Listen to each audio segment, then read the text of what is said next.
Today, my guest is Steven Bram, the director of the film Kabbalah Me, which I think can best be described as a documentary of a spiritual journey into the world of Jewish mysticism. So, my first question for you, Steven, is how did you go about making cinematic a film that is really about a very internal process, an internal journey? Uh, Good question. I would say that in the beginning, I wasn't sure how we were going to make the film. And the making of the film was like a journey for me, which was really exciting. And I was able to explore the material as I was making the film. And I think what I did was I just shot and shot and shot. And we had over 300 hours of footage, which is way too much. It was a terrible ratio when you're going to make an 80-minute film. And then what happened was we realized that so many of the interviews that we did, where they were just me sitting with somebody else and they were talking about Jewish mysticism, it was hard to watch. It was too kind of didactic, where the rabbi or the teacher was just sort of going on and on about the material. And we realized as we were beginning the editing that all that material wasn't going to work. So we really focused on the experiential parts of the film where I was actually doing something with somebody, going to an interesting location, having interesting conversations. And through that, we were able to kind of make the story much more vibrant. And I think you succeeded, but then my follow-up question is, um, well, I'll set it up. Often I ask, when there's a personal film that involves friends and family, how did you maintain authenticity and integrity? In this case, I'll make it even more um, laser focused. This is a film about you. So in the edit, how did you deal with how you appeared, how you came across? I mean, when you saw yourself at a bad angle and thought, oh, I hate that, what did you do? Did you just cut, cut, cut? Or did you have to let ego go? It's an interesting question. Originally, the film wasn't supposed to be about me, which is weird. There's a story in the Kabbalah about four great sages who go into quote unquote the Pardes, which is really entering into higher realms of spirituality and consciousness. So we were going to follow four different characters, me being one of them, but sort of me being the straight man. And Right. then when I was working with my producers and editors, they kept saying that my story was the most interesting of all of them. And plus, it was very expensive and difficult to have four crews to follow four different people and tell four different stories and then figure out somehow how to put that all together. So slowly, it became a film about me, which was not my intention. And I was a producer for sports television for a long time. I was always behind the camera. So I didn't really like being in front of the camera. But eventually, what happened was, to answer your question, I started seeing myself as a character as opposed to me. So I was able to kind of look at the character, and I wasn't really seeing me. Like there's a very emotional scene when I'm crying at the wall, which we put in at the end of the film. And even that, I was seeing the character. I wasn't seeing me. Um, and then with Miriam and my girls, to them, they were still Miriam and my girls. But for me, I was able to divorce myself from the character as the person.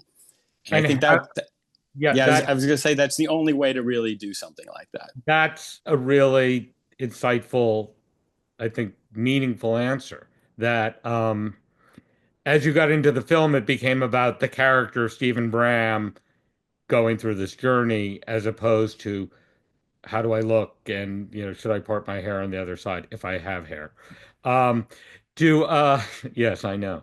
Uh, and what was the experience like for Miriam and your daughters to have you filming daily life?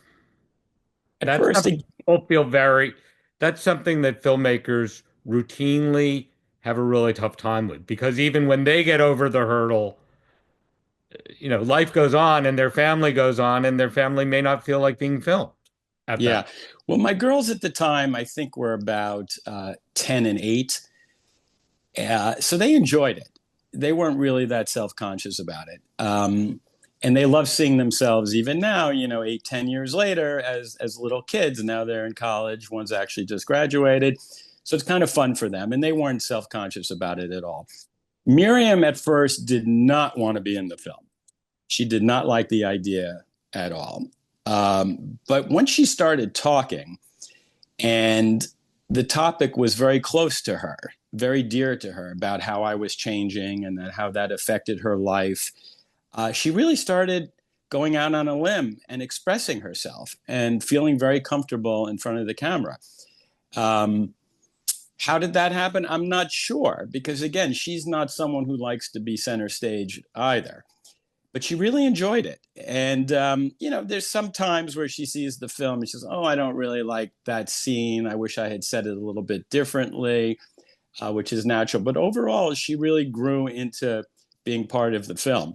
Um, and, I got a lot of good reviews, the Village Voice, New York Times, et cetera. And the New York Times actually said that Miriam was the sensible one in the relationship. Um, Well, it reminds me. I, I work. I'm working on another film called My Husband the Cyborg, which has certain parallels to your film because it's about a married couple, and the husband gets way into tech and implanting various kinds of tech inside his body to have extrasensory perception about a variety of things. And it's very, although he's nominally the main character, it's really a story about a relationship. And, in your film, we get to see a couple navigating, one becoming more spiritual, but it really could be difference about anything. And I think that helps make the film really quite universal that even if neither spouse is journeying into the world of Kabbalah or any religion or any study, there are inevitably evolutions that happen during the course of a marriage. And it's great to be able to see, everyone goes through that. I think. yeah. Yeah. I think that was one of the very what's the word? It's something that I really appreciated when viewers would watch the film, that everybody was able to relate to it in their own way.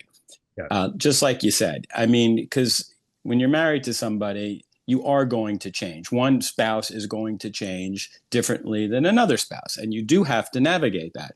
And similarly, going through a journey like I did, a spiritual experience, many people have a similar journey that they go under, so they could relate to it. So couples could relate to it, wives could relate to it, husbands could relate to it, and I think that's gave it sort of a universal feel, even though it was a very personal film on my part. Right. Do uh if now that you've gone through the process of, filming 300 hours and traveling the world and interviewing a variety of people and yourself and your family, if you knew at the beginning how arduous it would you have done it? 100%. I loved it. I loved making the film. Uh, that was my favorite part, actually, was making the film. That's fantastic. Because, yeah, because when cameras are on you, also, even though I was able to, like in the beginning, I was very self-conscious because, again, like I said, I wasn't an actor. I have no training in being in front of a camera. So at first, it was very weird to see the cameras there when I'm talking to some other people or doing something. But eventually, I kind of started ignoring the cameras um, and just getting into the experience. But having the cameras definitely makes it more intense because I do know I have to be careful with what I say. It's being filmed, it's being recorded. It's not just a spontaneous thing that just happens and then goes away and nobody sees it. But I love the journey. I'm actually making another movie now about the red heifer, and it's going to be kind of similar. And I've already started on the journey. And I'm having a similar experience. I love making the film. It's so intense and powerful. And I feel that I grow so much during the process. Are you using any of the same crew that you used on Kabbalah Me? Completely different. Wow. Completely different. Yeah. And has that altered the experience? I have one person that's the same, my friend Rena, who was a producer on the first one. She's also a producer on the second one, but she has two little kids now. So she's not really traveling with us when we do the shooting. She's just sort of helping set things up and working on the story with me. But yeah, it's great having different people because now I have to kind of bounce off of them and they tell me what they see that's happening in the filming and I respond to them. So I think having a different angle and different opinions is very, very helpful. And they're both Israeli. My main Oh, guys, my DP and my producer are both Israeli. one final question. As you know, we've just started to put the film up on Amazon, the DVD on Amazon for sale, and within the first week, we got many orders. What do you Whoa. what do you attribute that to? I think, which is one of the reasons I'm making the second film, I think everybody knows that the status quo is not working. The reality that we're living in is just crazy. It's nuts. And just going to work and coming home and going on vacation, I think people are sensing there's something more going on here. I mean, just you just look at the news cycle every day, it's like cataclysmic. It's just shocking. So I think people are searching for deeper truths, for spirituality, to try to make sense of things in a larger picture outside of social media or just politics. Um, and also, the film doesn't, it's not really tied to any specific timely event. Sometimes if you make a film on John F. K., JFK's assassination or 9/11, it's very specific to that time period. Whereas this is very timeless. But I'm really happy to hear that. That's really great news. So we'll press forward. Any questions for me as we wrap up? Yeah, I guess my main question is, I mean, you did a great job with the film sales company, getting distribution for the first one. I have a copy of the DVD also, and making a deal with first run features. And I remember at the time, this is 8, 10 years ago, that getting a DVD was like a huge hurdle, but also critical uh, to selling the film at that particular time, as well as you were able to get me theatricals, in New York and Los Angeles. So I guess my question is now making a film, an independent documentary, budget's like 250 to 500, let's just say. How do we monetize now that you can't sell a DVD for 24.99 or 19.99? It doesn't seem like people are going to theaters the same way they used to. How has the model changed, and what would you recommend for someone like me how to pursue distribution moving forward? The landscape has changed for sure and continues to change. So my guess is what I say now will probably be totally irrelevant by the time your next film is done. But if your film were completed today, I would say that a really important source of revenue is ad-supported VOD, like Google, like YouTube, like Tubi, um, like Peacock has a ad-supported VOD platform. Um, Amazon has Amazon Prime and has something called Freevee, which I think may be coming to an end. But the people are there was a wave that never quite materialized where there was a hope that transactional, meaning digital rental or digital download, was going to replace the physical DVD. It didn't really. I mean, the DVD diminished in importance. There are still DVDs, as evidenced by the fact that yours is selling. But that revenue stream is definitely dwindling. And I don't think the digital transactional revenue stream made up for it. But then there was a wave of subscription VOD. The most obvious one is Netflix, but every outlet, Disney Plus, Paramount, Peacock, I mean, on and on and on, BET, everyone had subscription VOD services. And for a while, consumers were purchasing those. And then at a certain point, I think you look at your credit card bill and you realize that, you have 12 SVOD services that you're paying for monthly. And that caused people to call back and and so I think people became more like we were in our youth. I can live with a commercial if I don't have, I can live with watching a film and then a commercial running and then going back to my film, which is what the ad-supported VOD service looks like. There are advertisements and we learn to live with them. Mhm. So I think that's the growth now, as well as, there are always ancillary markets, educational, airlines, and so festivals.